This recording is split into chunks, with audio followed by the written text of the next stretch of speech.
Jesús no fue simplemente un maestro excepcional ni un predicador poderoso en las sinagogas y por los caminos de Galilea.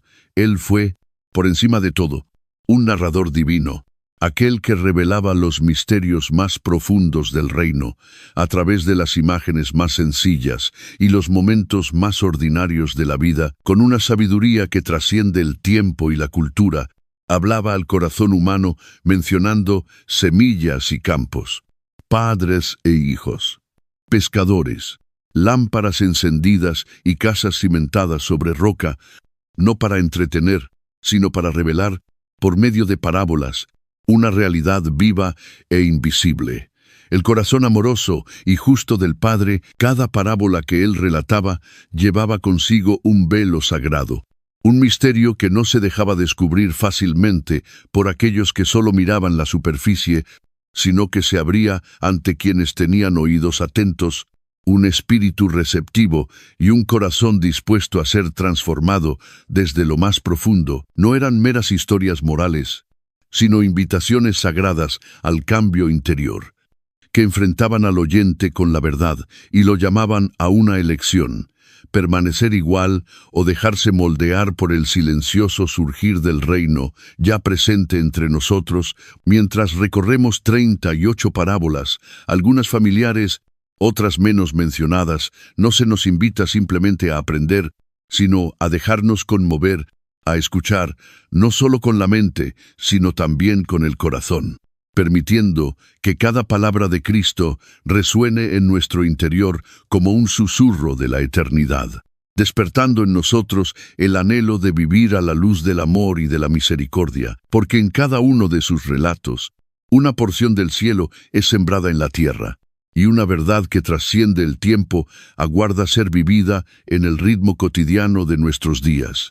Así que, antes de adentrarnos en cada narrativa, cuidadosamente entretejida por Jesús con verdad y compasión, permite que tu corazón se detenga y se abra como la tierra dispuesta a recibir la semilla celestial. Camina conmigo este sendero, no solamente con el entendimiento, sino con el alma, para que cada parábola no solo sea escuchada, sino verdaderamente vivida. Antes de comenzar, te invitamos a darle like y suscribirte para ser parte de este viaje, donde compartimos historias bíblicas llenas de significado. Cada apoyo tuyo no solo nos anima, sino que también ayuda a acercar la palabra de Dios a corazones que la están buscando. Ahora sí, acompáñanos a descubrir la historia especial de hoy, donde las páginas de la Biblia cobran vida en cada detalle. Al comenzar este recorrido sagrado a través de las parábolas, nos encontramos de inmediato con una de las historias más impactantes y cargadas de emoción que Jesús jamás haya contado. Una parábola profundamente humana y, al mismo tiempo, absolutamente divina, conocida comúnmente como la parábola del Hijo Pródigo, aunque quizás sería más acertado llamarla la parábola del Padre Misericordioso. Esta narrativa, registrada en Lucas 15, 11, 32, no se presenta simplemente como un relato de rebelión y regreso, sino como un espejo espiritual que refleja el latido mismo de la gracia de Dios hacia una humanidad herida y errante.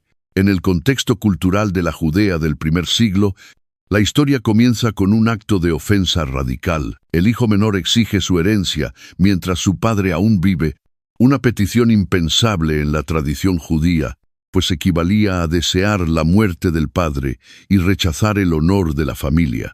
Sin embargo, el padre, en un gesto que desafía toda lógica humana, pero que se alinea perfectamente con la paciencia divina, accede sin oponer resistencia. Este momento ya anticipa el misterio mayor del amor de Dios, un amor que concede libertad, incluso cuando esa libertad conduce al dolor, porque solo a través de esa libertad puede nacer un arrepentimiento auténtico y una reconciliación verdadera.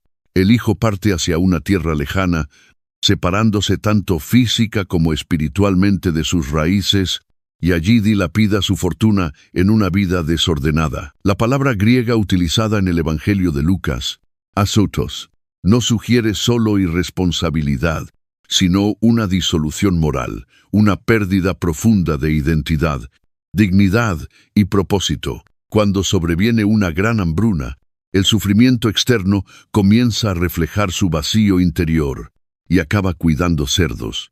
Una tarea impura que para un judío significaba una humillación total y la pérdida de su identidad pactada con Dios. En ese punto más bajo, la Escritura dice, y volviendo en sí, Lucas 15, 17, una frase en apariencia sencilla, pero que marca un momento de despertar espiritual profundo, recuerda no solo la provisión de su Padre, sino su naturaleza, misericordiosa, generosa y con los brazos siempre abiertos, decidido a regresar, ensaya una confesión cargada de humildad.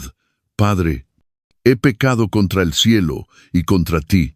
Ya no soy digno de ser llamado tu hijo. Lucas 15, 18, 19. Pero incluso ese discurso queda incompleto, pues al acercarse, el padre lo ve desde lejos, un detalle que dice mucho. Implica que el padre ha estado observando el camino no por casualidad, sino con constancia, esperando no con ira, sino con anhelo.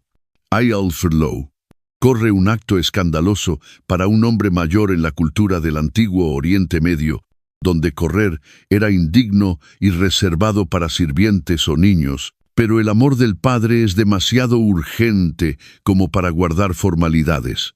Lo abraza antes de que pronuncie una sola palabra de disculpa y lo cubre no solo con vestiduras, sino con una identidad restaurada, la mejor túnica para su dignidad, un anillo para su autoridad y sandalias para reafirmar su condición de hijo. Lo que sigue no es una acogida discreta, sino una celebración, un banquete que simboliza la abundancia de la gracia y el gozo de la reconciliación, porque este hijo mío estaba muerto y ha vuelto a la vida, se había perdido y ha sido hallado. Lucas 15, 24. La casa, antes silente por el duelo, ahora resuena con música y danzas.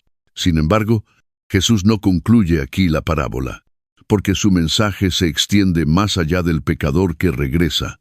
Alcanza también a quienes nunca se fueron, pero cuyos corazones se han endurecido a la sombra del deber religioso. El hijo mayor, al escuchar la celebración, no reacciona con alegría, sino con resentimiento. Sus palabras revelan no solo amargura, sino una visión distorsionada del amor y la recompensa. Mira, todos estos años te he servido como un esclavo, y jamás desobedecí tus órdenes. Sin embargo, nunca me diste ni un cabrito para festejar con mis amigos. Lucas 15, 29. Su queja desvela una fe transaccional, una religión basada en el rendimiento y no en la relación, y su negativa a entrar en la fiesta expone una distancia más profunda, no del cuerpo, sino del alma. Una vez más, el padre sale al encuentro, como lo hizo con el hijo menor, y le suplica, «Hijo mío», le dice con ternura, «Tú siempre estás conmigo, y todo lo que tengo es tuyo». Pero era necesario celebrar y alegrarse. Lucas 15, 31-32. Estas palabras funcionan como corrección e invitación. El amor del Padre no se divide, se desborda, no se mide por méritos, sino que fluye por misericordia, y así la parábola no concluye con un final cerrado, sino con una pregunta que queda suspendida en el aire. ¿Entrará el hijo mayor? Jesús deja el desenlace abierto, invitando a cada oyente a ubicarse dentro del relato. ¿Somos nosotros el hijo menor que ha partido lejos, cargando vergüenza y anhelando gracia? ¿O somos el hijo mayor, aparentemente cerca, pero interiormente distantes, luchando por aceptar el escándalo de la misericordia de Dios hacia otros? Esta parábola sigue siendo una de las ventanas más claras al corazón de Dios. Un Padre que respeta nuestra libertad, llora nuestra partida, corre hacia nuestro regreso y súplica incluso a los justos en apariencia que no se pierdan la fiesta. Habla no solo de arrepentimiento y perdón, sino de identidad, restauración y de una gracia tan desbordante que ofende la lógica humana, pero revela el verdadero amor divino. Y al pasar de esta historia de orgullo quebrantado y misericordia abundante, nos dirigimos ahora a otra parábola, donde el amor ya no toma la forma de un regreso al hogar, sino de una acción concreta, donde la compasión cruza fronteras y sana heridas en el camino. Escuchemos con atención, porque el sendero que sale de la casa del Padre ahora nos lleva al polvo del camino a Jericó, mientras aún resuena en nuestro interior la música del banquete del Padre, esa celebración de la misericordia que acoge al perdido y restaura al quebrantado. Jesús nos conduce más allá, no hacia otro hogar, sino a un camino largo, conocido por su peligro y vulnerabilidad. Es en este camino donde la compasión deja de ser palabra y se convierte en cuerpo. Es aquí donde la misericordia abandona la metáfora y se vuelve carne, músculo y entrega concreta. La parábola del buen samaritano, narrada en Lucas 10, 25, 37, es mucho más que una historia sobre ayudar a un herido. Es una revelación sobre lo que significa amar verdaderamente a Dios y al prójimo, no en teoría, sino en el polvo y el riesgo de la experiencia vivida. Todo comienza con una pregunta, aunque no nace de un anhelo espiritual genuino. Un intérprete de la ley, un experto en la Torá de Moisés, se levanta para poner a prueba a Jesús con estas palabras: Maestro, ¿qué debo hacer para heredar la vida eterna? Lucas 10, 25. Jesús, en lugar de responder directamente, devuelve la pregunta como haría cualquier rabino sabio. ¿Qué está escrito en la ley? ¿Cómo la interpretas tú? El hombre responde con una combinación de Deuteronomio 6, 5 y Levítico 19, 18. Amar al Señor con todo el corazón, el alma, las fuerzas y la mente, y amar al prójimo como a uno mismo. Jesús afirma su respuesta: haz esto y vivirás.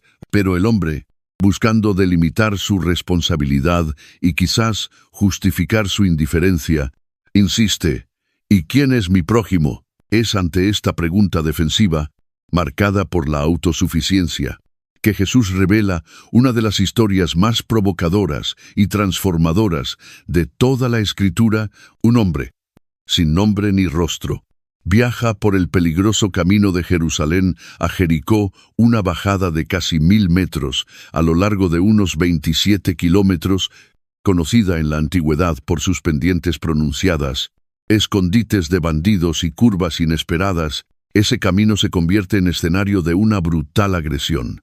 El hombre es asaltado, despojado, golpeado y dejado medio muerto. En la cultura judía, ser despojado era perder la identidad, ya que la vestimenta revelaba estatus, origen y dignidad. El hombre queda sin rostro, sin voz y sin fuerza, una imagen de toda alma quebrada por el pecado. El rechazo o el abandono. Pas entre ombres.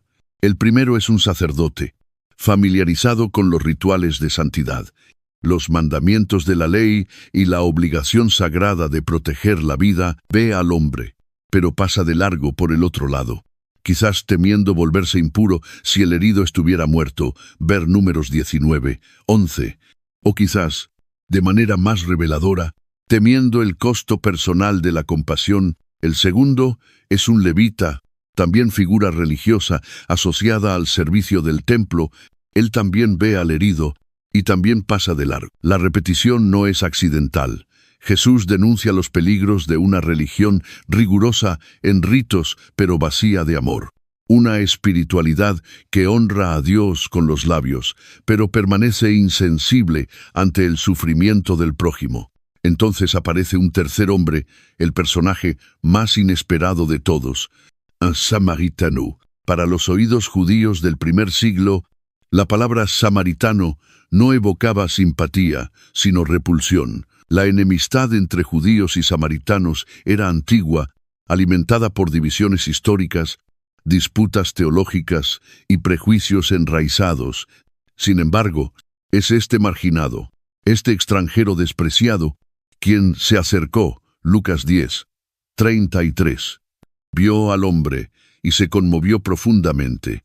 El verbo griego esplagnizomai, utilizado aquí, no expresa una emoción superficial, sino una compasión visceral, nacida desde las entrañas. El samaritano no duda, se aproxima, limpia las heridas con vino, las calma con aceite, lo sube a su propia cabalgadura y lo lleva a una posada, donde continúa cuidando de él, incluso paga por adelantado lo que pudiera necesitar y promete cubrir cualquier gasto adicional a su regreso. La profundidad de este acto es asombrosa. El samaritano arriesga su propia seguridad al detenerse en un camino conocido por ser peligroso, usa sus recursos, su tiempo y su energía por un desconocido que, en otras circunstancias, podría haberlo despreciado por ser samaritano. Al hacerlo, se convierte en imagen viviente de la misericordia divina, una misericordia que cruza fronteras, desafía etiquetas y sana más allá de toda medida.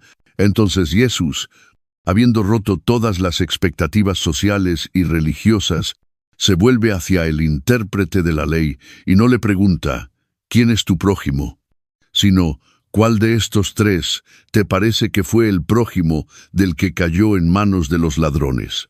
Lucas 10:36. La respuesta es ineludible. Aunque el hombre no se atreve a pronunciar la palabra samaritano, responde simplemente, el que tuvo misericordia de él, y Jesús concluye con una orden que atraviesa los siglos. Ve y haz tú lo mismo. Esta historia, despojada de sentimentalismo, es un llamado directo. Nos invita a abandonar la compasión selectiva y abrazar una misericordia que es activa, costosa y incondicional. Nos reta a mirar más allá de etiquetas como tribu, estatus o religiosidad, y a reconocer que el verdadero prójimo no se define por cercanía o semejanza, sino por presencia y acción. El buen samaritano, en este sentido, anticipa la figura de Cristo mismo, el despreciado y rechazado. Ver Isaías 53:3, quien no pasa de largo ante nuestras heridas, sino que se acerca, las carga y paga el precio de nuestra sanidad con su propia vida, en un mundo donde muchos siguen yaciendo heridos en los márgenes física, emocional o espiritualmente. Esta parábola no pregunta qué merecen los demás, sino qué exige el amor, y nos impulsa a caminar no por el camino seguro, sino por el sendero estrecho donde la misericordia se mueve, se inclina y redime. Al levantarnos del polvo de este camino y de la fuerza de su llamado, volvemos la mirada a otra enseñanza de Jesús, esta vez no sobre un hombre dejado por muerto, sino sobre una semilla sembrada en el alma. Desde el aceite y el vino de la misericordia, nos adentramos ahora en el misterio silencioso del crecimiento espiritual, donde la palabra de Dios se encuentra con la condición del corazón humano. Escuchemos al sembrador. Mientras aún permanece el eco de la misericordia en el camino a Jericó y la imagen del samaritano marginado curando heridas con aceite y vino comienza a desvanecerse en nuestra memoria, Jesús nos conduce hacia un escenario más silencioso, pero no por ello menos urgente. Ya no estamos en un sendero de peligros, sino sentados junto al mar, rodeados por multitudes que se acercan con ansias de oír palabras que cargan con el peso de la eternidad. Oli, a orillas del lago de Galilea, él no habla de violencia ni de injusticia, sino de semillas y de tierra. Sin embargo, bajo la simplicidad de las imágenes se esconde una profunda y punzante exploración del corazón humano. Esta es la parábola del sembrador, recogida en Mateo 13, 1:23, Marcos 4, 1:20 y Lucas 8, 4, 15. Una historia tan fundamental que el mismo Jesús declara: ¿no entendéis esta parábola? ¿Cómo? Pues, ¿entenderéis todas las parábolas? Marcos 4, 13. En la escena original, Jesús sube a una barca mientras la gente permanece en la orilla, una separación física que refleja la distancia espiritual que está por abordar. Comienza diciendo: el sembrador salió a sembrar su semilla, Lucas 8, 5. Una imagen cotidiana en la Palestina agrícola, donde los campesinos esparcían la semilla con la mano, confiando en que no todas, pero sí algunas, echarían raíz. Sin embargo, Jesús no está dando consejos sobre agricultura, está revelando una dinámica espiritual que está en el centro de cada alma que se encuentra con la palabra de Dios. El sembrador en esta parábola representa a Cristo mismo, o a quienes proclaman su mensaje con fidelidad.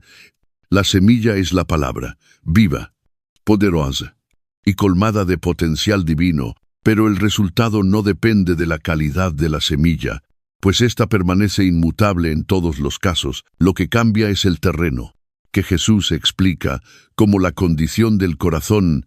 El primer tipo es el camino, duro, pisoteado y expuesto, donde la semilla es devorada por las aves antes de tener oportunidad de echar raíz. Jesús interpreta esto como el corazón endurecido por el orgullo, las distracciones o el escepticismo, donde el enemigo llega de inmediato y arrebata la palabra antes siquiera de que pueda ser considerada. Mateo 13, 19. Y no se trata de ignorancia simple, sino de una ceguera espiritual reforzada por la resistencia y por el peso de un abandono espiritual repetido. El segundo terreno es pedregoso, donde la semilla brota rápido, pero se marchita con igual rapidez porque no tiene profundidad. Representa a quienes reciben la palabra con alegría, quizás en un momento de emoción o inspiración, pero sin permitir que penetre más allá de la superficie sentimental. Cuando llega la tribulación o la persecución, se apartan, revelando una fe enraizada en el sentimiento y no en la perseverancia. Marcos 4, 16, 17. Aquí, Jesús pone al descubierto un peligro muy presente en contextos religiosos que priorizan la emoción sobre la formación, donde el alma se agita, pero no se rinde, donde el discipulado comienza con entusiasmo, pero se abandona cuando el camino se estrecha. El tercer tipo de tierra está entre espinos. La semilla comienza a crecer, pero es lentamente asfixiada por lo que la rodea. Jesús identifica esos espinos como las preocupaciones del mundo, el engaño de las riquezas y los deseos de otras cosas. Marcos 4, 19. Tal vez esta sea la condición más sutil y trágica, porque aquí la palabra no es rechazada ni olvidada, sino simplemente desplazada. El corazón está dividido intentando servir a Dios y al dinero. CF, Mateo 6, 24, y el resultado es esterilidad en medio de una vida aparentemente activa. Es la fe de los ocupados, los exitosos, los religiosos en apariencia, pero interiormente distraídos, que ya no tienen espacio para el silencio, la entrega o una devoción indivisa. Pero finalmente aparece la buena tierra. Jesús habla de aquellos que oyen la palabra y la entienden. Mateo 13, 23. O según Lucas, la retienen con corazón bueno y recto, y dan fruto con perseverancia. Lucas 8, 15. Esta tierra no es perfecta, pero está preparada, ha sido labrada por la humildad, regada por el arrepentimiento y protegida por la perseverancia, y cuando la palabra cae en un corazón así, produce una cosecha abundante. 30, 60 o 100 por uno, una imagen de fecundidad sobrenatural que supera cualquier retorno terrenal. En una tierra donde el rendimiento 7 veces mayor era considerado bendición y 10 veces milagro. Jesús anuncia una cosecha que solo puede ser fruto del Espíritu, y aún en medio de esta promesa gloriosa, Jesús añade una advertencia realista. El que tiene oídos para oír, oiga. Lucas 8, reconociendo que no todos responderán y que no todas las respuestas perdurarán. El sembrador esparce la semilla sin distinción sobre todo tipo de suelo, revelando la generosidad sin condiciones de Dios. Él ofrece su palabra a todo corazón, sin importar su resistencia pasada, su condición espiritual actual o su potencial aparente. Este acto de sembrar arriesgado, generoso y muchas veces sin recompensa visible, refleja el corazón de Dios, que sigue extendiéndose hacia el perdido. el superficial, el distraído y el receptivo por igual, la parábola no es meramente descriptiva, sino diagnóstica. No nos invita solo a admirar al sembrador, sino a examinar el terreno de nuestro interior. ¿Qué clase de suelo hemos llegado a ser? ¿Nos hemos endurecido ante la convicción? ¿Hemos recibido la palabra sin profundidad? ¿Hemos permitido que otros amores ahoguen nuestro primer amor? ¿O estamos cultivando un corazón que, aun en medio de la lucha, permanece abierto, honesto y dispuesto a dar fruto? En el mundo antiguo, preparar la tierra era un trabajo arduo. Implicaba romper el suelo, quitar piedras, arrancar espinos y confiar en que la vida invisible, enterrada bajo la superficie, algún día emergería. Así también en la vida espiritual. La fecundidad no llega de un día para otro, requiere vigilancia, oración, negación de sí mismo y el coraje silencioso de permitir que la palabra eche raíz y transforme cada rincón del alma. Al concluir esta parábola, Jesús no llama al aplauso, sino a la atención. El reino de Dios está cerca, pero no crece por espectáculo ni por fuerza, sino por el trabajo escondido, constante y fiel de la semilla en la tierra. Y así, al dejar atrás la orilla y sus lecciones sobre el crecimiento, somos invitados a descubrir otra imagen del reino, una donde un tesoro escondido y una perla de gran valor revelan lo que significa renunciar a todo por aquello que es verdaderamente eterno. Sigamos este sendero de descubrimiento, mientras la parábola del sembrador se desvanece suavemente, dejándonos con la imagen de la palabra de Dios, echando raíces en corazones receptivos y dando fruto más allá de toda comprensión. Jesús cambia el enfoque. Ya no se trata de la condición del suelo, sino del valor inconmensurable de aquello que ha sido sembrado. En dos de las parábolas más breves, pero espiritualmente impactantes ubicadas en Mateo 13, 44, 46, nos invita a fijar la mirada en el valor supremo del reino de los cielos, comparándolo no con signos estruendosos ni conquistas políticas, sino con un tesoro escondido en un campo y con una perla de exquisita rareza. Aunque estas parábolas ocupan apenas 3 versículos, resuenan en la eternidad con un mensaje que exige entrega total, gozo inconmovible y una reorientación radical de todas nuestras prioridades terrenales. La primera imagen que Jesús nos ofrece es engañosamente simple. El reino de los cielos es semejante a un tesoro escondido en un campo que al encontrarlo un hombre lo vuelve a esconder. Y lleno de alegría, va y vende todo lo que tiene y compra aquel campo. Mateo 13, 44. En la Palestina antigua, no era inusual enterrar bienes de valor para resguardarlos, especialmente en tiempos de guerra o inestabilidad. Dada la ausencia de sistemas bancarios modernos, los propietarios solían ocultar sus riquezas bajo tierra con la esperanza de recuperarlas más adelante. Sin embargo, muchos de esos tesoros quedaban perdidos con el paso de generaciones, o ante la tragedia, permaneciendo ocultos por años, o incluso siglos. En esta parábola, el hallazgo del tesoro parece accidental, no se presenta al hombre como un buscador intencional, sino quizá como un trabajador o un viajero, alguien que simplemente atraviesa el campo, pero el instante en que descubre el tesoro, todo cambia. Sus prioridades, sus apegos y su comprensión del valor son redefinidos de inmediato. No duda, no lamenta lo que debe dejar atrás. Al contrario, lleno de alegría, una expresión que denota despertar espiritual más que simple entusiasmo. Emocional, vende todo lo que posee, no con pesar, sino con gozo, sabiendo que lo que obtiene supera infinitamente lo que entrega.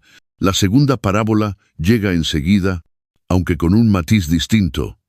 También el reino de los cielos es semejante a un comerciante que busca perlas finas, y habiendo hallado una perla de gran valor, fue y vendió todo lo que tenía, y la compró. Mateo 13, 45, 46. A diferencia del hombre del campo, este comerciante es un buscador deliberado, tiene experiencia, discernimiento, y seguramente está familiarizado con el mercado de bienes preciosos. Sabe evaluar, pesar, medir, y sin embargo, al encontrarse con esta perla perfecta, luminosa, sin igual también, él renuncia a todo lo que posee con tal de adquirir aquello cuyo valor es singular. Ambas parábolas convergen en una misma verdad profunda. El reino de Dios, cuando es verdaderamente percibido y comprendido, tiene un valor tan supremo que cualquier sacrificio realizado para obtenerlo no es pérdida, sino ganancia. Why? Sin embargo, estas historias no tratan únicamente de encontrar, tratan de reconocer. Muchos pasan frente a tesoros y perlas sin percibir su valor, distraídos por búsquedas menores o cegados por valores falsos. Solo el corazón sintonizado con lo eterno es capaz de ver lo que otros ignoran. Desde una perspectiva teológica, el tesoro y la perla representan la presencia, el gobierno y la comunión íntima con Dios ocultos, no porque Él se esconda, sino porque los ojos del mundo están entrenados para buscar en otra dirección, como escribe Pablo en Filipenses 3:8. Estimo todas las cosas como pérdida por la excelencia del conocimiento de Cristo Jesús, mi Señor. Este conocimiento no es meramente intelectual, es vivencial, relacional y transformador, y exige una entrega total del ser. Es importante notar que ambas parábolas mencionan el acto de vender todo. No se trata de una llamada literal a la pobreza, sino de un principio espiritual de absoluta lealtad. No hay espacio para una devoción dividida en el reino. El hombre del campo y el comerciante lo entregan todo, no porque se les obligue, sino porque han quedado cautivados. No negocian, no postergan, porque vacilar es correr el riesgo de perder el momento en que la gracia llama. En la historia del cristianismo primitivo, estas parábolas resonaron profundamente en aquellos llamados al martirio, al monacato o al discipulado radical. Para ellos, renunciar a bienes, reputación o incluso a la vida misma no era un acto heroico, sino un paso razonable ante el tesoro eterno que habían hallado. Y aún hoy, estas parábolas confrontan nuestras ilusiones de seguridad, comodidad y acumulación, invitándonos a redescubrir el verdadero valor a la luz de la eternidad. Además, el contraste entre el hallazgo accidental y la búsqueda intencional nos recuerda que el reino llega a distintos corazones de distintas formas. Algunos tropiezan con la gracia a través de una crisis, la belleza o un encuentro inesperado. Otros la persiguen con diligencia, estudiando, orando, cuestionando, pero en ambos casos, la respuesta debe ser la misma, rendición completa y gozosa. Así que queda la pregunta: ¿a qué nos aferramos aún y qué estamos dispuestos a soltar por causa de un tesoro que ni la polilla ni el óxido pueden destruir, y una perla que refleja el rostro mismo del Rey? Estas parábolas no buscan simplemente informarnos, sino despertarnos, provocar en nosotros una hambre que no pueda ser saciada por nada que no sea la plenitud del reino de Dios reinando en nuestras vidas. Y al salir del campo del tesoro escondido y del mercado de las perlas, nos aproximamos ahora a otro umbral, uno no pavimentado con riquezas ni descubrimientos, sino marcado por la espera, la demora y la luz titilante de la expectativa. En la siguiente parábola, Jesús no solo nos enseñará cómo valorar el reino, sino cómo esperarlo con sabiduría, con aceite y con una preparación constante. Sigamos la senda del esposo. Mientras el resplandor del tesoro escondido en el campo y el fulgor de la perla de gran valor se desvanecen en la distancia, Jesús dirige ahora nuestra atención desde la alegría del hallazgo hacia la disciplina de la preparación. Si las parábolas anteriores nos enseñaron cuánto vale el reino de los cielos, la parábola de las 10 vírgenes, relatada en Mateo 25, 1-13, nos confronta con una verdad sobria. Entrar en ese reino no se trata solamente de reconocer su valor, sino de estar preparados para recibir a su Rey. Esta parábola pronunciada bajo la sombra de la cruz durante la última semana del ministerio terrenal de Jesús, está impregnada de urgencia, pues no habla de la preparación del mundo, sino de aquella de la Iglesia que profesa esperar al esposo, aunque no todos con la misma sabiduría ni vigilancia. La imagen que Jesús utiliza proviene de las costumbres de las bodas judías antiguas, que se desarrollaban en varias etapas y cargaban un profundo significado teológico. El desposorio, ya legalmente vinculante, era seguido por un tiempo de espera, durante el cual el novio preparaba un lugar en la casa de su padre, cf. Juan 14, 2, 3, antes de regresar con frecuencia de forma inesperada para llevar a la novia a la celebración nupcial. Es ese momento final de retorno el que Jesús retrata. Entonces el reino de los cielos será semejante a 10 vírgenes que, tomando sus lámparas, salieron a recibir al esposo.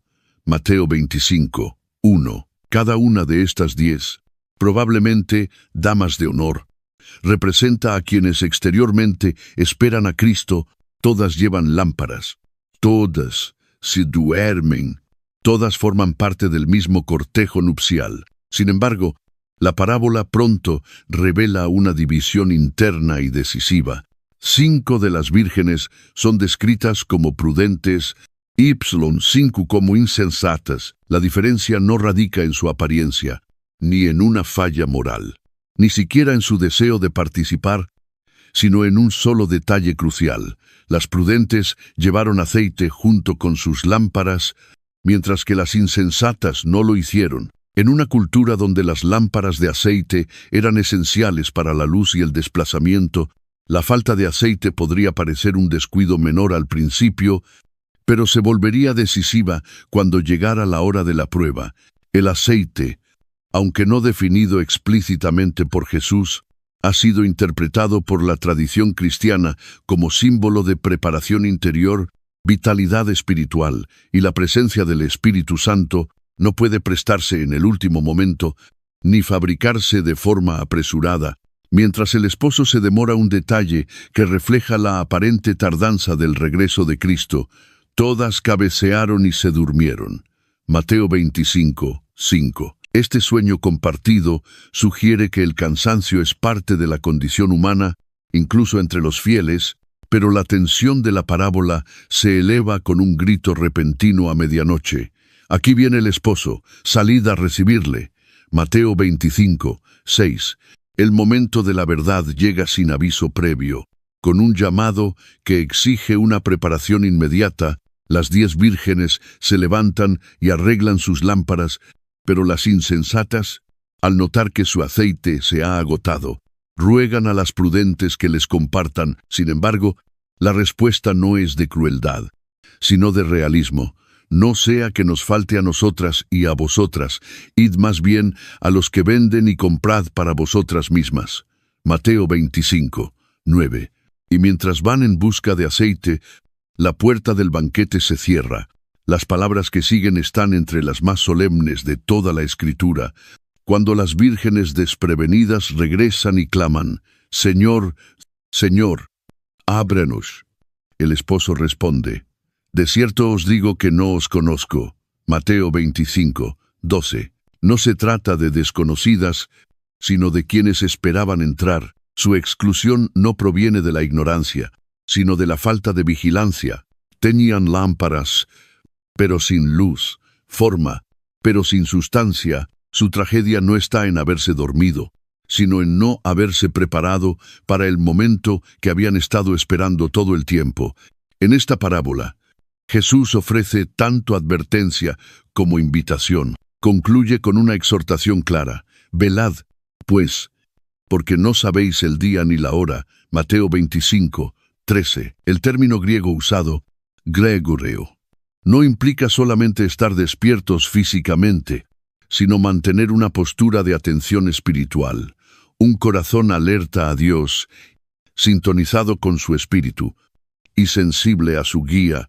Es una invitación no simplemente a estar ocupados en actividades religiosas, sino a cultivar ese depósito invisible de aceite interior que sostendrá al alma cuando caiga la oscuridad y la espera se prolongue. A lo largo de la historia de la Iglesia, esta parábola ha resonado en épocas marcadas, tanto por apatía espiritual como por obsesión escatológica.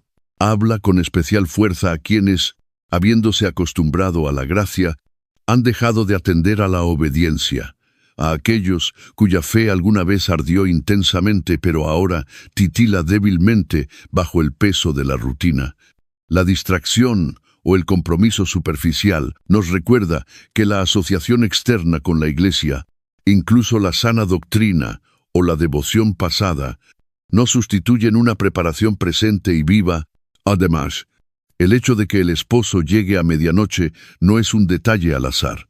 Evoca el patrón divino de intervenciones inesperadas desde la liberación de Israel en la noche de la Pascua, cf. Éxodo 12, 29, hasta la resurrección de Cristo al amanecer del primer día de la semana, cf. Mateo 28:1. Dios actúa con frecuencia en la hora menos anticipada, pero más decisiva. Así será también el regreso del Hijo del Hombre. A la luz de esto, el aceite deja de ser un simple símbolo para convertirse en una pregunta directa. ¿Tenemos suficiente para resistir la larga noche? ¿Nos alimentamos de una relación viva con Cristo o simplemente mantenemos una apariencia de fe?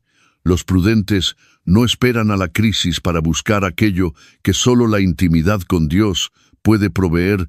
Acumulan aceite cada día por medio de la oración, el arrepentimiento, la obediencia y la perseverancia, para que, cuando se escuche el clamor, no se vean corriendo en desesperación, sino resplandeciendo en preparación. Y al prepararnos para dejar atrás esta procesión de medianoche, Jesús nos introduce en otra imagen del reino, una donde la más pequeña de las semillas encierra en sí el misterio de un crecimiento inconmensurable. Desde lámparas y aceite, descendemos ahora al terreno oculto, donde la vida del reino no comienza con espectáculo, sino con algo casi invisible. Escuchemos ahora la parábola del grano de mostaza. Desde la urgencia de la medianoche, con lámparas encendidas y puertas cerradas, Jesús dirige ahora nuestra mirada hacia algo mucho más silencioso y desapercibido, una imagen tan pequeña que podría pasar inadvertida y sin embargo tan poderosa que encierra en sí misma el misterio de la expansión extraordinaria del reino. En Mateo 13, 31, 32, así como en Marcos 4, 30, 32 y Lucas 13, 18, 19. Jesús presenta la parábola del grano de mostaza, una enseñanza que no habla con volumen, sino con visión, que no se revela por su grandeza visible, sino por el poder de su crecimiento. En apenas unas líneas, Él desvela una verdad que ha moldeado el curso de la historia de la Iglesia, fortalecido la fe de los perseguidos y sostenido a los santos ocultos, cuyo trabajo rara vez se ve, pero jamás es olvidado. El reino de los cielos es semejante al grano de mostaza que un hombre sembró en su campo. Es la más pequeña de todas las semillas, pero cuando ha crecido, es mayor que las hortalizas y se hace árbol, de modo que vienen las aves del cielo y hacen nidos en sus ramas. Mateo 13, 31, 32. Aunque algunos han señalado que la semilla de mostaza no es literalmente la más pequeña desde una perspectiva botánica, Jesús habla desde el conocimiento agrícola común de su tiempo. La mostaza negra, Brassica nigra, bien conocida en Palestina, era una de las semillas más pequeñas sembradas regularmente por los campesinos, pero capaz de crecer hasta convertirse en un arbusto frondoso de casi 3 metros de altura, un contraste asombroso frente a su diminuto origen. La fuerza de esta parábola reside en su paradoja. El reino de los cielos no llega como el mundo espera, no irrumpe con gloria inmediata, ni se impone mediante poder militar o influencia política, sino que comienza con lo pequeño, lo oculto, lo aparentemente insignificante. Jesús, cuyo ministerio inició en la ignorada aldea de Nazaret, Habla como aquel cuya encarnación reflejaba la misma semilla que describe, subirá cual renuevo delante de él. Y como raíz de tierra seca, Isaías 53 puntos. El poder del reino se oculta en la humildad, su fuerza se esconde en la fragilidad, y es precisamente este contraste el que revela su origen divino históricamente. Esta parábola tuvo un significado profundo para los primeros discípulos.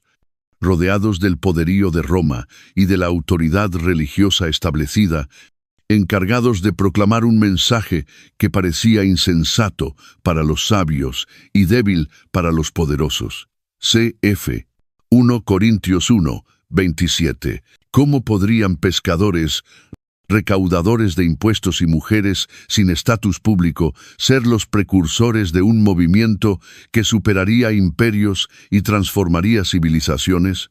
Jesús responde, no con estrategia, sino con semilla. Lo que Dios planta, aunque pequeño a los ojos humanos, crecerá por el soplo de su espíritu y se convertirá en refugio para muchos. Así, la imagen de las aves anidando en sus ramas es más que poética, remite al lenguaje del Antiguo Testamento, especialmente a Ezequiel 17, 22, 24, donde Dios promete plantar una ramita en lo alto de un monte, la cual crecerá hasta ser un gran árbol bajo el cual habitarán aves de toda especie. No es una coincidencia. Jesús se apoya conscientemente en la profecía mesiánica para declarar que el reino que Él trae no es solo para Israel, sino también para las naciones, un lugar donde todo aquel que busque refugio en Él encontrará descanso. Pero esta parábola no trata únicamente de expansión global, también habla de transformación personal. El grano de mostaza es la palabra de Dios sembrada en el corazón humano. Cf. Lucas 8, 11. Y su crecimiento refleja la obra oculta pero imparable de la gracia en el alma. Al principio, puede parecer que nada cambia, oraciones susurradas en soledad, actos de perdón que nadie ve, pasos de obediencia que cuestan todo y no parecen dar fruto, pero con el tiempo, la semilla rompe la superficie, y lo que antes era invisible se vuelve innegable. Así es la formación espiritual, lenta, a menudo silenciosa, pero nunca estática. Además, el sembrador en la parábola no tiene nombre ni reconocimiento, recordándonos que el avance del reino no depende de personalidades ni plataformas, sino de la fidelidad de quienes están dispuestos a sembrar lo que tal vez nunca verán madurar por completo.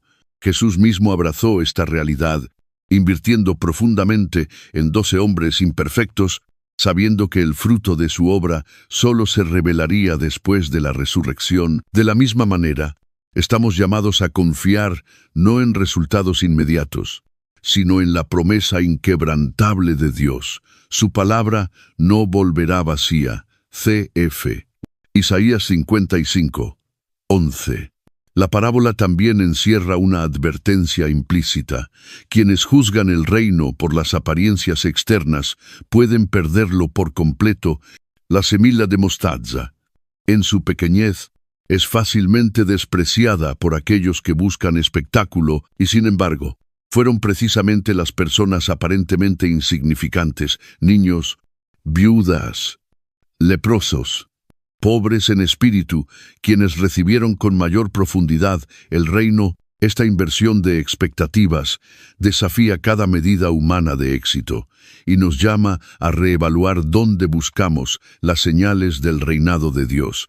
Al reflexionar sobre esta imagen de crecimiento lento pero seguro, somos invitados a cultivar paciencia, tanto con nosotros mismos como con los demás. El reino vendrá, nos asegura Jesús, pero vendrá como una semilla, no como una explosión.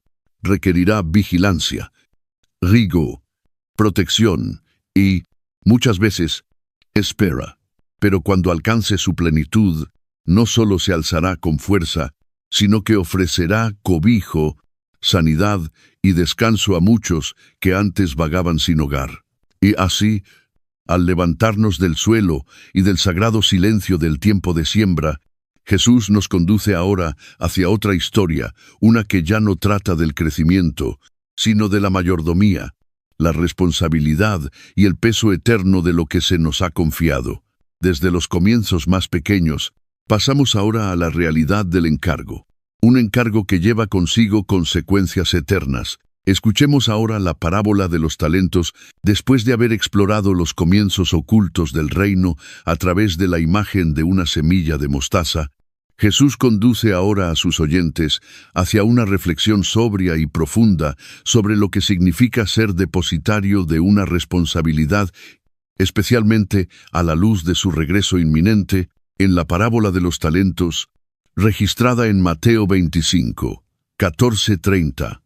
El tono cambia del crecimiento silencioso de la gracia a un llamado urgente a la fidelidad, la buena administración y la rendición de cuentas, enmarcada dentro del mismo discurso que la parábola de las 10 vírgenes. Esta enseñanza forma parte de las palabras finales de Jesús antes de su pasión, y como un maestro artesano que talla la verdad en piedra, Él graba en el corazón de sus discípulos una realidad inquebrantable. Aquello que ha sido dado, un día será requerido, porque el reino de los cielos será como un hombre que, al emprender un viaje, llamó a sus siervos y les confió sus bienes. Mateo 25, 14. La estructura es clara. Un señor está por partir sin decir cuándo regresará, y antes de irse, distribuye su riqueza, no al azar, sino a cada uno conforme a su capacidad. Bedo, Shu, uno recibe 5 talentos, otro 2, y el tercero, 1. Aunque hoy en día se suele asociar talento con habilidades, en el contexto del primer siglo, un talento era una unidad de peso, aproximadamente 34 kilos de plata, y equivalía a unos 20 años de salario para un trabajador común. Incluso el siervo que recibió un solo talento fue confiado con una suma impresionante. Jesús está haciendo una declaración profunda. Nadie en su reino recibe algo sin valor, y lo que puede parecer poco en comparación, en realidad, es un encargo sagrado de consecuencias eternas. Los 2 primeros siervos responden con diligencia inmediata, invirtiendo lo que se les confió y duplicando el rendimiento. Sus acciones no están impulsadas por el miedo, sino por la fe, una responsabilidad que nace de la confianza en el carácter y la misión de su Señor. Cuando el Señor regresa y ajusta cuentas, ambos reciben la misma alabanza.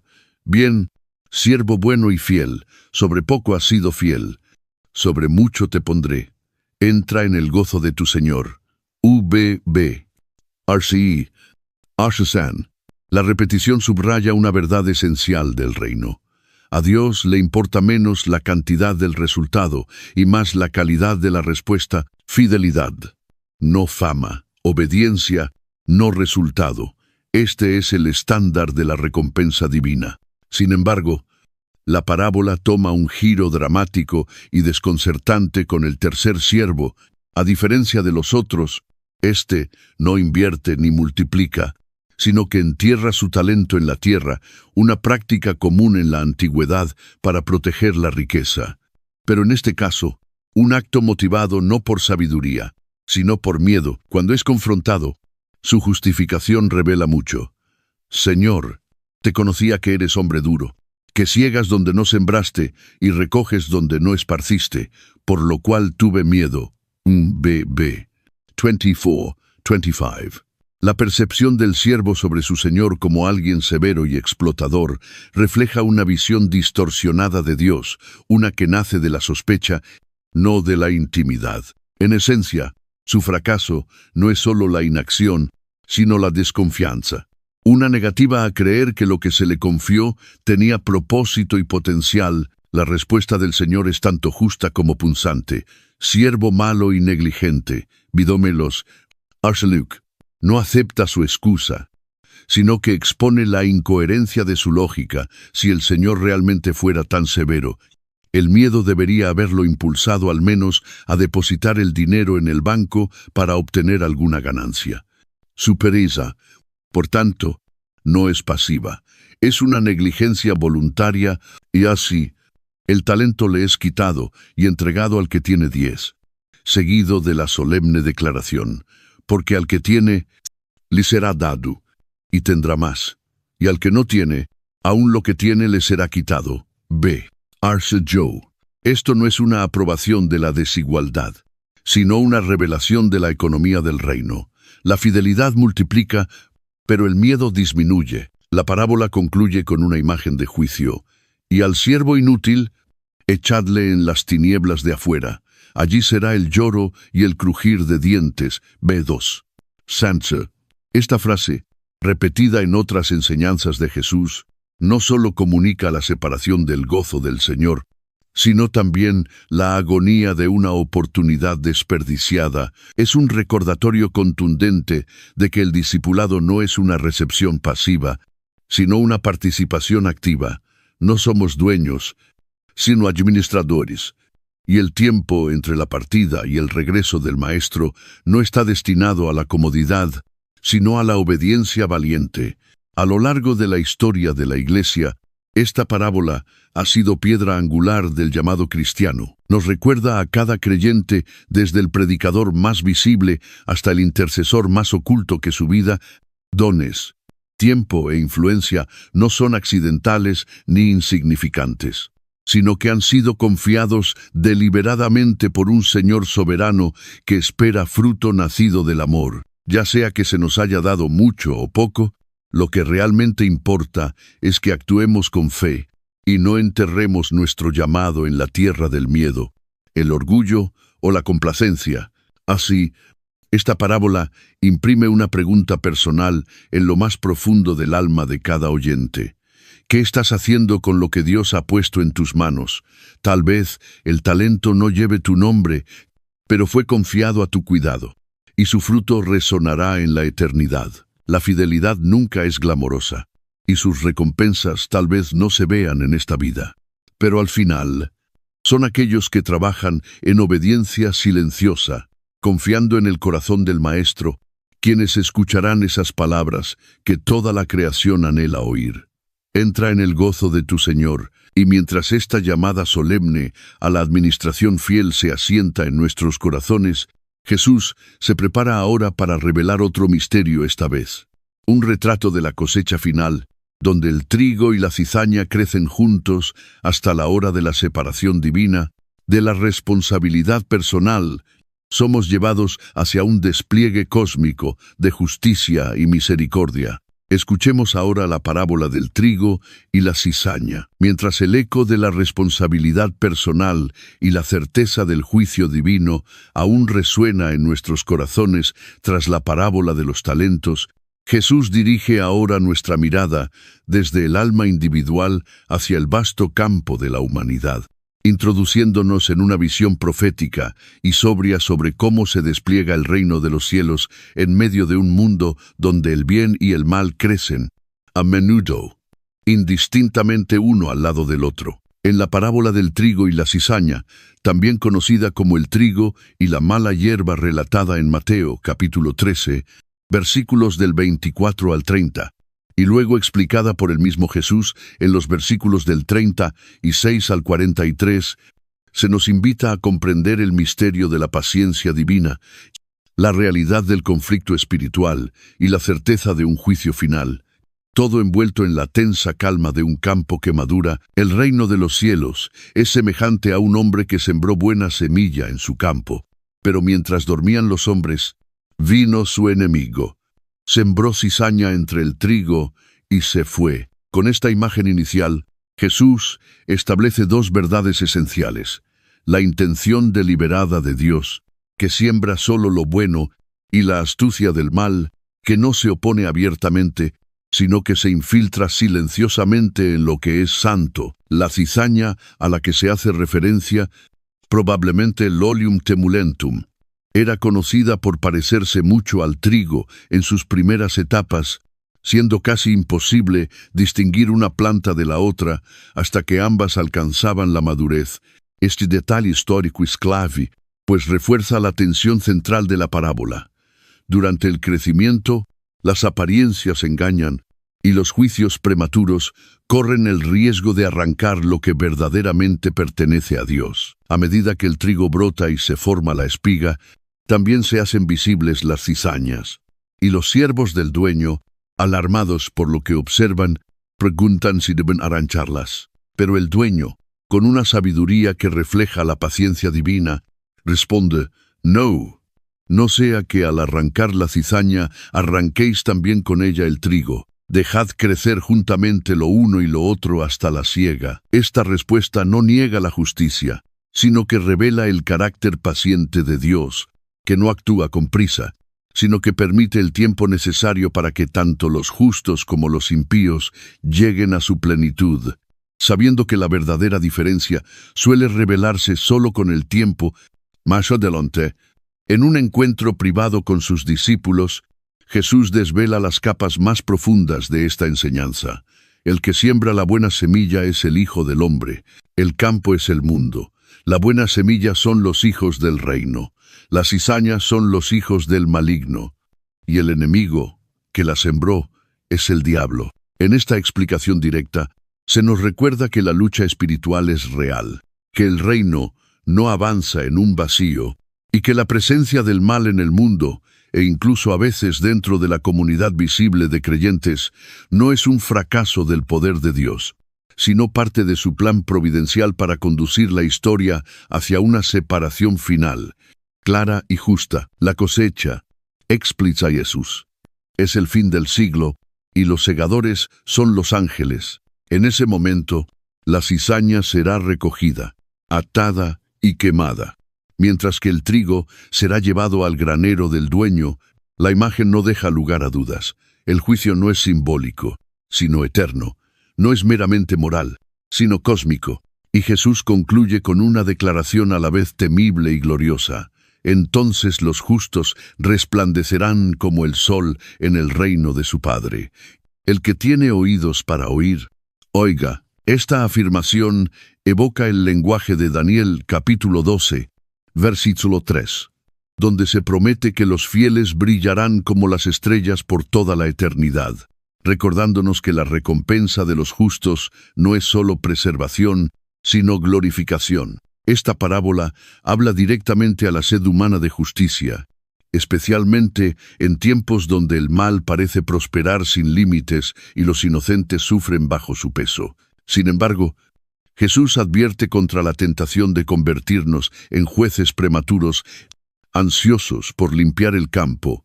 Antes del tiempo señalado, la historia misma da testimonio de los resultados trágicos de tales impulsos: inquisiciones, cruzadas, persecuciones, momentos donde se trazaron líneas entre trigo y cizaña con demasiada rapidez y muchas veces con doloroso error. Jesús invita a sus discípulos a una forma de discernimiento más profunda, no basada en la sospecha, sino en la humildad, confiando en que la separación final es tarea exclusiva de Dios. A la vez, la coexistencia del trigo y la cizaña nos llama a la vigilancia. Así como el enemigo sembró mientras los hombres dormían, también la apatía espiritual abre espacio para el engaño y la división. El campo del mundo, y por extensión, el de la Iglesia, no es un terreno neutral, sino un campo en disputa donde ambas semillas crecen a la vez, y la verdadera naturaleza de cada una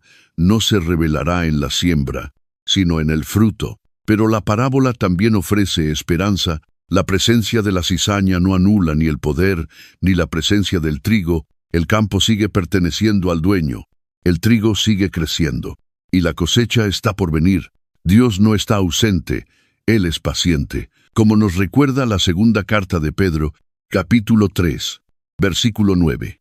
El Señor no retarda su promesa, sino que es paciente para con todos, no queriendo que ninguno perezca, sino que todos procedan al arrepentimiento. Esta demora divina no es indiferencia, sino misericordia, dando espacio para la transformación, el arrepentimiento y la redención, incluso para aquellos que por un tiempo parecen cizaña. Y así, al concluir esta parábola, Jesús nos deja una vez más con una exhortación al discernimiento. El que tiene oídos, oiga.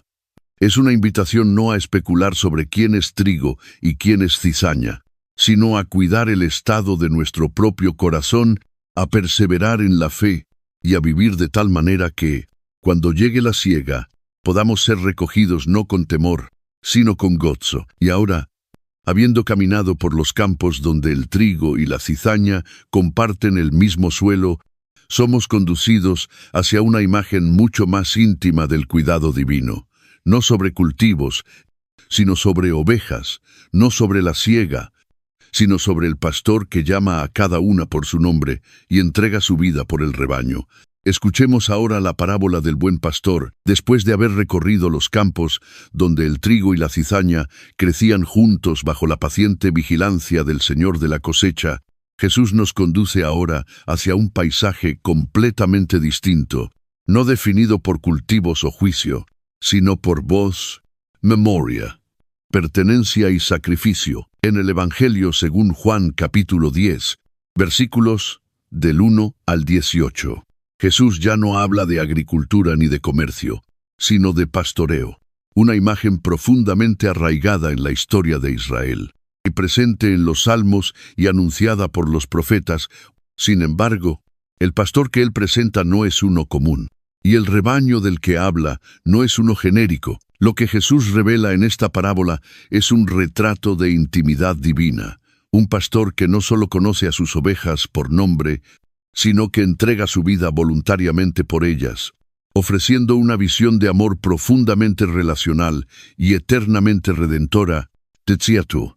De cierto os digo, el que no entra por la puerta en el redil de las ovejas, sino que sube por otra parte, ese es ladrón y salteador. Con estas palabras, Jesús confronta la corrupción religiosa de su tiempo, contrastando a los líderes autoimpuestos de Israel, quienes explotaban a los vulnerables en busca de poder y prestigio, con el verdadero pastor que entra por la puerta de forma legítima y con amor. En la Judea del primer siglo, los rediles eran espacios cerrados, rodeados de muros o piedras, donde se guardaban varios rebaños durante la noche. El portero reconocía al pastor y le daba acceso, y el pastor, a su vez, llamaba a sus propias ovejas, que al oír su voz lo seguían. Jesús desarrolla esta imagen con una afirmación sorprendente: «Yo soy la puerta de las ovejas». Y poco después declara: «Yo soy el buen pastor su vida da por las ovejas». Estas palabras no son simples metáforas poéticas, sino declaraciones teológicas llenas de poder. Al proclamarse como la puerta y el pastor, Jesús afirma que solo Él es el acceso verdadero a la seguridad, a la pertenencia y a la salvación. A diferencia del asalariado que huye ante el peligro, el buen pastor abraza la vulnerabilidad de sus ovejas y la hace suya. Esta diferencia es esencial. El asalariado trabaja por un salario y se retira cuando hay amenaza, pero el buen pastor permanece, sangra y finalmente muere no como víctima del destino, sino como siervo voluntario del amor. «Nadie me quita la vida», dice Jesús, «sino que yo la doy por mi propia voluntad», revelando así a un Mesías que no es forzado por la violencia, sino impulsado por la misericordia. Este pastor no es distante ni autoritario, sino profundamente personal. «Yo conozco a mis ovejas, y ellas me conocen a mí, así como el Padre me conoce a mí, y yo conozco al Padre».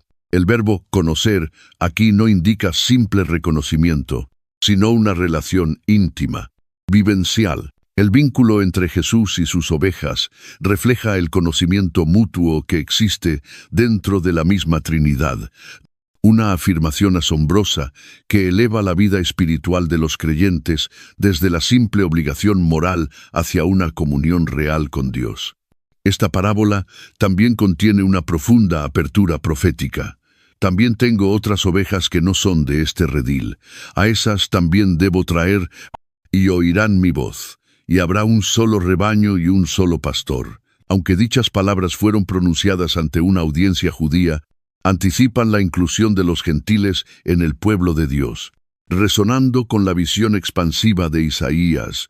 donde el Señor reúne no solo a los dispersos de Israel, sino también a otros más. Es un recordatorio de que el corazón del pastor no está limitado por fronteras étnicas ni culturales, sino que se extiende lo suficiente como para abarcar a toda alma que escuche su voz.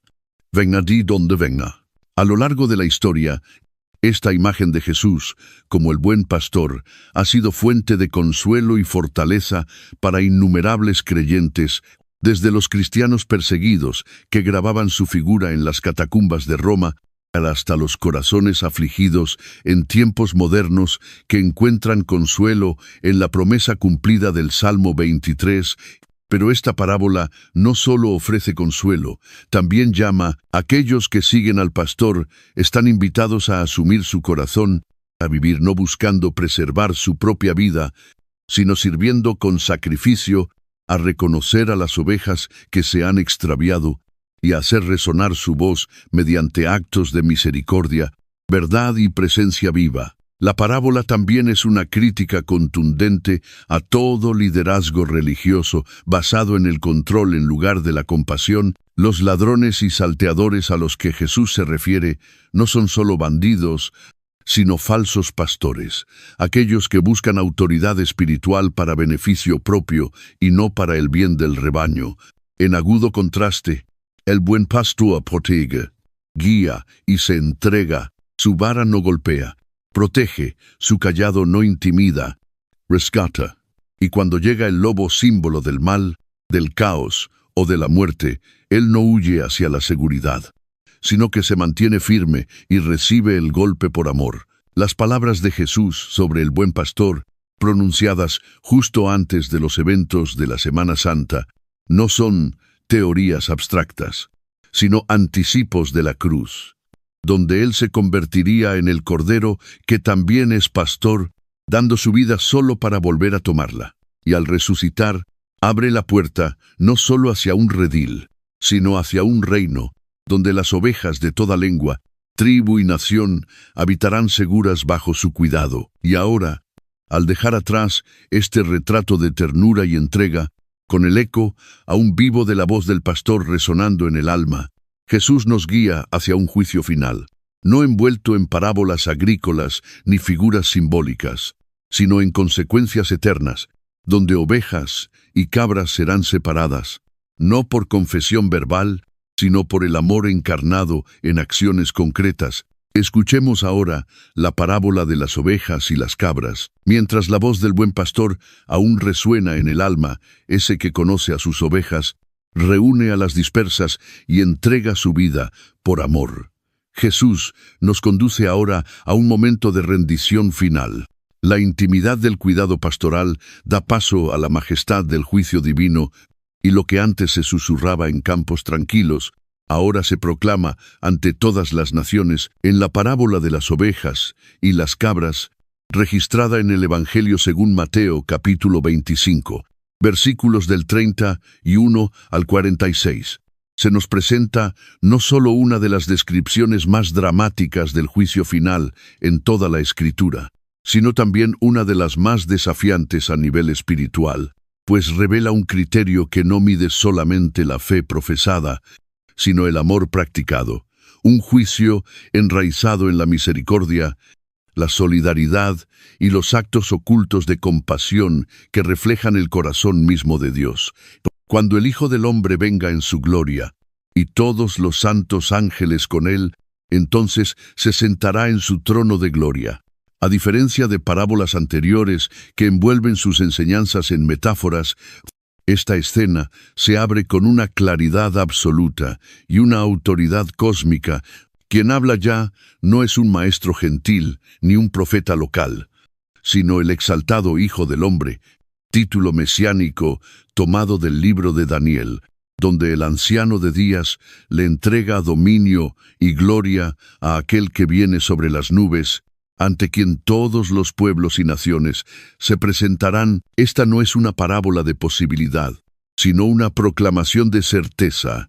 Llegará el día en que toda la humanidad será reunida ante su trono, y comenzará la gran separación, no por raza, nación ni afiliación teológica, sino por un criterio tan simple como perturbador. Jesús continúa, y separará a unos de otros, como el pastor separa las ovejas de los cabritos, y pondrá las ovejas a su derecha y los cabritos a su izquierda. En la vida pastoral de la antigua Palestina, ovejas y cabras solían pastar juntas durante el día, pero al caer la noche se las separaba.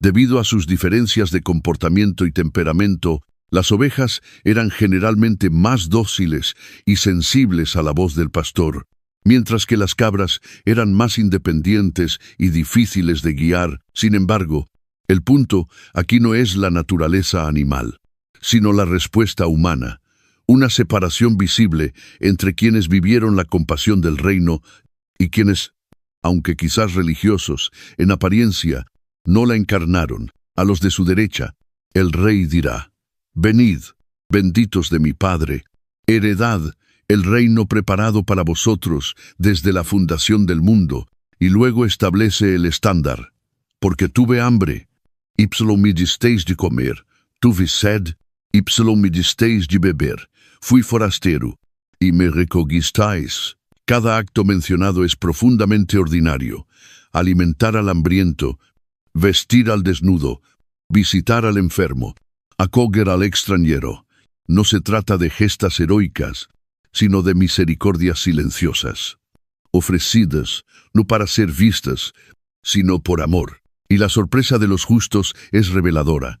Ni siquiera eran conscientes de que estaban sirviendo a Cristo en esos momentos. Sus vidas habían sido tan transformadas por el amor de Dios que su cuidado por los demás ya no era un cálculo, sino un reflejo natural de un corazón rendido a la gracia. «De cierto os digo que en cuanto lo hicisteis a uno de estos, mis hermanos más pequeños, a mí lo hicisteis». Con esta sola frase, Jesús borra toda distancia entre él y el vulnerable, declarando que todo lo hecho o no hecho por el marginado se hace directamente a él. Esta identificación radical se enraiza en la tradición profética del Antiguo Testamento, especialmente en textos como Isaías y Miqueas, donde el verdadero culto no se halla en el rito vacío, sino en la justicia, la misericordia y la humildad.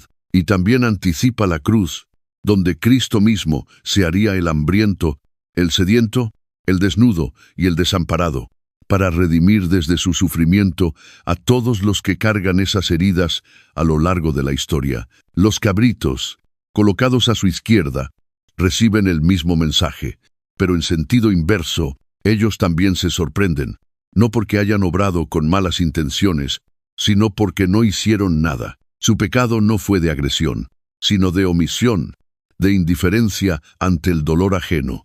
Preguntan: «¿Cuándo te vimos y no te servimos?». Y la respuesta del rey es dolorosamente consistente: «Por cuanto no lo hicisteis a uno de estos más pequeños, tampoco a mí lo hicisteis». La consecuencia final es sobrecogedora: estos irán al castigo eterno, y los justos a la vida eterna. No se trata de una negación de la gracia, sino de una revelación de cómo la gracia auténtica produce fruto. El amor a Dios no puede separarse del amor al prójimo, ambos brotan de la misma raíz. Esta parábola ha resonado con fuerza a lo largo de la historia de la Iglesia, despertando en santos y profetas una conciencia renovada sobre la santidad del pobre y la urgencia de la caridad activa, desde la hospitalidad monástica de las órdenes benedictinas hasta el servicio radical de figuras como Francisco de Asís o Teresa de Calcuta. La Iglesia ha reconocido que Cristo no está presente solo en la Eucaristía, sino también en el rostro del que sufre, del encarcelado, del olvidado. La parábola resiste todo intento de espiritualizar su mensaje. Insiste en que el juicio final no se basará simplemente en doctrinas, sino en compasión, que la línea que divide ovejas y cabras no pasa por los labios que dicen «Señor, Señor», sino por los corazones que deciden servirlo en lo oculto. Es esencial subrayar que esta no es una llamada a una salvación basada en obras, sino una revelación de cómo la fe verdadera se manifiesta en el mundo. Santiago, hermano de Jesús, lo afirma con claridad: La religión pura y sin mácula, delante de Dios, el Padre es esta: visitar a los huérfanos y a las viudas en sus tribulaciones, y también la fe sin obras es muerta. En la economía del reino, el amor nunca es abstracto. Se encarna en el pan compartido, en el agua ofrecida, en las heridas atendidas, en la dignidad restaurada. Al concluir esta poderosa parábola, no quedamos ante una pregunta doctrinal, sino devocional. ¿Seremos contados entre los que vieron a Cristo en el sufrimiento y respondieron con amor, o entre los que lo ignoraron porque vino vestido de necesidad? Y mientras cae el telón sobre esta escena de consecuencias eternas, Jesús, con la autoridad del Rey y la ternura del pastor, llama a sus discípulos, a nosotros, a vivir desde ahora a la luz de ese día final. Y así, después de haber contemplado la separación entre ovejas y cabras, no por apariencia ni afiliación, sino por el amor hecho vida, Jesús nos lleva de regreso al comienzo de nuestro llamado, no como jueces ni como gobernantes, sino como siervos. Escuchemos ahora la parábola del siervo inútil, después de la visión del juicio final, donde los destinos eternos se revelan a través de la compasión o la indiferencia. Jesús aparta ahora nuestra atención del trono del Rey para llevarnos de regreso a un terreno más silencioso y cotidiano, el ámbito invisible de la obediencia diaria, donde el orgullo se disfraza de expectativas, donde el sentido del deber puede transformarse en derecho, y donde el corazón es probado no tanto por la crisis, sino por la constancia. En el Evangelio según Lucas capítulo 17, versículos del 7 al 10. Jesús presenta una parábola breve pero profundamente penetrante, muchas veces pasada por alto, aunque cargada de peso espiritual y de una claridad que interpela. La parábola del siervo inútil confronta nuestras suposiciones sobre el servicio y la recompensa, desmontando la ilusión de que la fidelidad garantiza reconocimiento y dejando claro que la humildad no es opcional en el reino de Dios. ¿Quién de vosotros, teniendo un siervo que ara o apacienta, le dirá cuando regrese del campo: pasa, siéntate a la mesa? Con esta pregunta, Jesús utiliza una imagen familiar para sus oyentes, la de una casa campesina, donde el siervo, después de una jornada ardua de trabajo, no vuelve al descanso, sino a más tareas. El amo no lo consiente ni lo exime, sino que espera que prepare la cena y lo sirva antes de que él mismo pueda comer. Luego Jesús hace aún más claro el punto. ¿Acaso da gracias al siervo porque hizo lo que se le había mandado? La respuesta implícita es no, y el principio queda expuesto con nitidez. El siervo no sirve para obtener gratitud o méritos, sino porque servir es su función, su llamado, su lugar. Jesús concluye esta enseñanza con una frase que desarma toda pretensión espiritual. Así también vosotros, cuando hayáis hecho todo lo que os ha sido ordenado, decid: siervos inútiles, somos pues lo que debíamos hacer. Hicimos.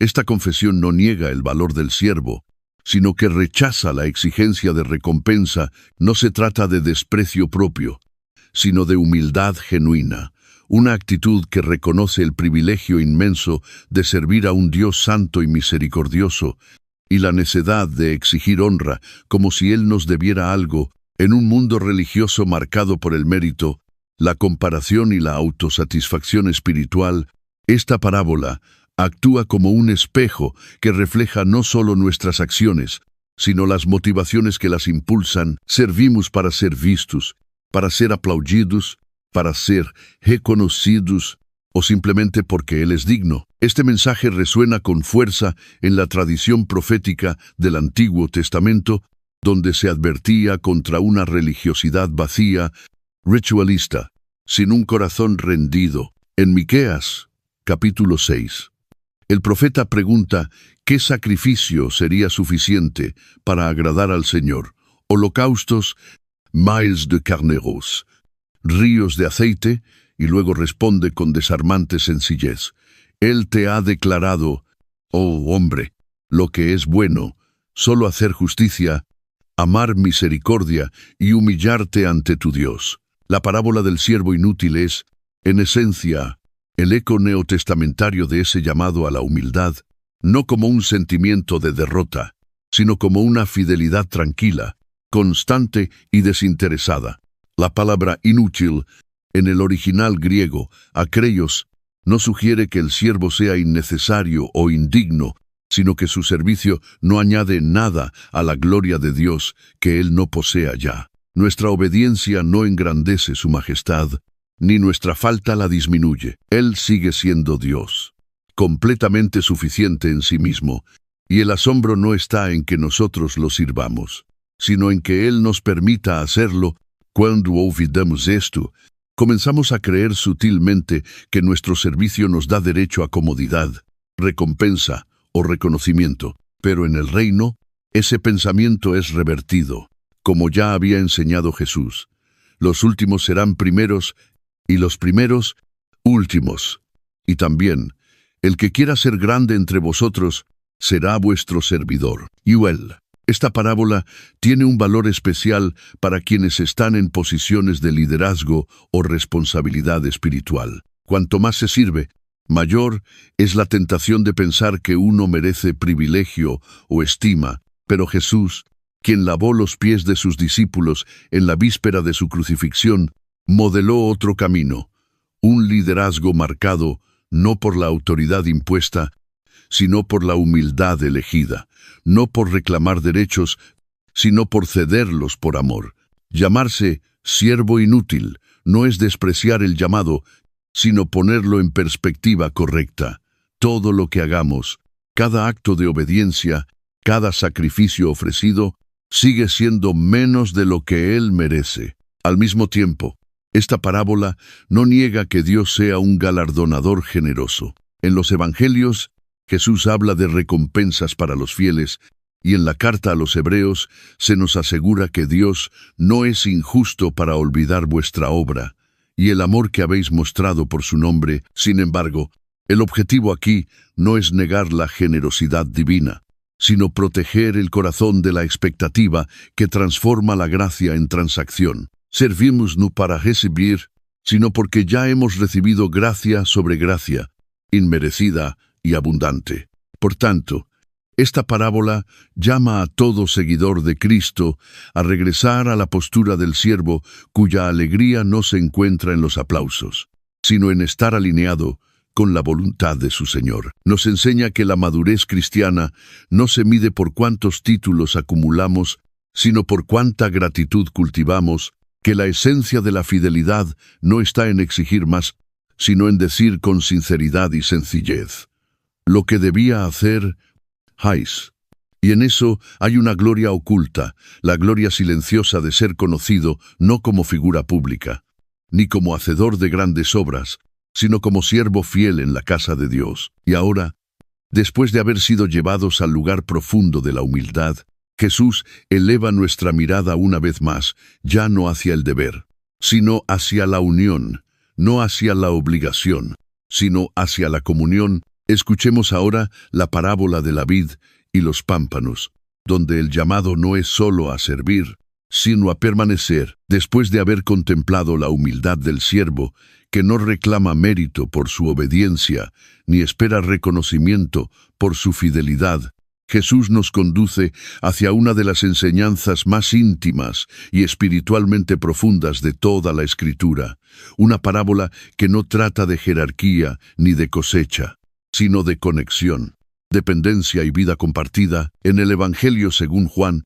capítulo 15, versículos del 1 al 8, pronunciada durante las últimas horas antes de su arresto, la parábola de la vid y los pámpanos no es simplemente una metáfora de la vida cristiana, sino una revelación de la unión divina, un llamado a permanecer en la fuente de toda vida y una advertencia contra el peligro sutil de la desconexión espiritual que rara vez empieza con rebeldía abierta, sino con descuido constante. Yo soy la vid verdadera, y mi Padre es el labrador. Con estas palabras, Jesús evoca una imagen profundamente arraigada en la conciencia de Israel, pues en las Escrituras, el pueblo era descrito como la viña del Señor, una viña plantada, cuidada y esperada para dar fruto pero que muchas veces producía uvas, amargas o ninguna. Al identificarse como la vid verdadera, Jesús afirma algo decisivo. No es solamente el cumplimiento de la vocación de Israel, sino su esencia misma. La fecundidad ya no depende de la identidad nacional ni de la tradición religiosa, sino de la unión real con Él, una unión que no se sostiene por la cercanía superficial, sino por el permanecer constante. El Padre, como labrador, no es distante ni pasivo. Observa cada pámpano con amorosa precisión y poda a los que dan fruto para que lleven más, mientras quita a aquellos que no dan, no por enojo, sino con una sabiduría que sabe que la esterilidad no es neutra, sino evidencia de desconexión. Jesús continúa: todo pámpano que en mí no lleva fruto, lo quitará, y todo aquel que lleva fruto, lo limpiará, para que lleve más fruto. El proceso de poda, aunque doloroso, nunca es arbitrario, es sagrado y necesario. En el idioma original, el verbo podar también significa limpiar, lo cual sugiere que esta acción no es solo agrícola, sino profundamente espiritual. Remover lo que estorba al amor y fortalecer lo que produce vida. Luego Jesús pronuncia el corazón de esta enseñanza: permaneced en mí, y yo en vosotros. Como el pámpano no puede llevar fruto por sí mismo, si no permanece en la vid, así tampoco vosotros, si no permanecéis en mí. El verbo permanecer, repetido más de 10 veces en este pasaje, no expresa una conexión momentánea, sino una estancia continua, una comunión estable y duradera. Jesús no está llamando a una devoción esporádica, sino a una unión viva y constante que nutre cada parte de nuestra existencia. Así como el pámpano no tiene vida propia fuera de la vid, así el discípulo no tiene vitalidad, ni gozo, ni fruto eterno sin permanecer en Cristo. No es una dependencia espiritual nacida de debilidad, sino de diseño. Fuimos creados para ser vasos de vida divina, no generadores de nuestro propio sustento. Jesús deja clara también la consecuencia de la separación: el que en mí no permanece será echado fuera como pámpano, y se secará, y los recogen, y los echan en el fuego, y arden.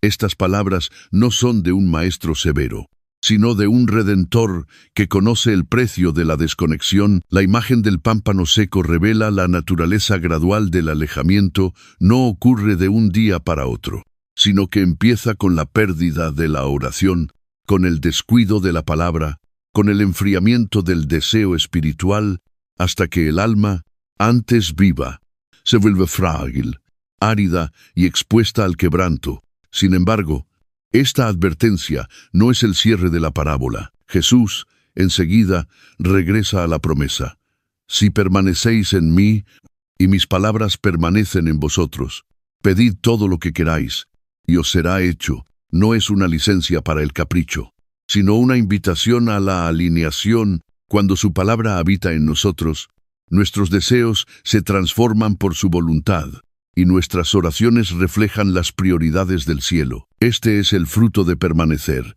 no solo obras externas de justicia, sino una vida tan entrelazada con Cristo que se desborda en oración viva, santidad creciente y amor sacrificial. En esto es glorificado mi Padre, en que llevéis mucho fruto y seáis así mis discípulos.